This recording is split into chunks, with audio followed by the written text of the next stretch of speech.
నీ తమ్ముని యొక్క రక్తము నేలలోకి ఇంకి పోకముందే నాకు మొరపెట్టింది. కారణం ఎవరంటే నువ్వే నీ తమ్ముడిని చంపావని నీ తమ్ముడు నాకు మొరపెడుతున్నాడు. అంటే నీ సంగతిని నీ తమ్ముడు నాకు అప్పగించాడు. మొరపెట్టాడంటే ప్రార్థన చేశాడు. మనం చనిపోయిన ప్రార్థిస్తాము, మనం బ్రతికుండి కూడా ప్రార్థన చేస్తాం. దేవునికి మనం ప్రార్థించేవారు అంటాం.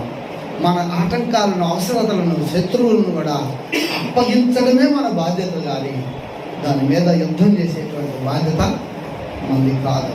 కారణం ఏంటంటే ఆయన సర్వశక్తిమంతుడిగా మన పట్ల పూర్తి బాధ్యతను తీసుకుంటున్నాడు. కాబట్టి దావీదు అనేటువంటి ఈయన ఇంకా విశ్రాంతి లేకుండా చంపడానికి పరిగెత్తుకుంటూ సైన్యాన్ని వేసుకొని వస్తున్నటువంటి ఆ సౌలు రాజు విషయం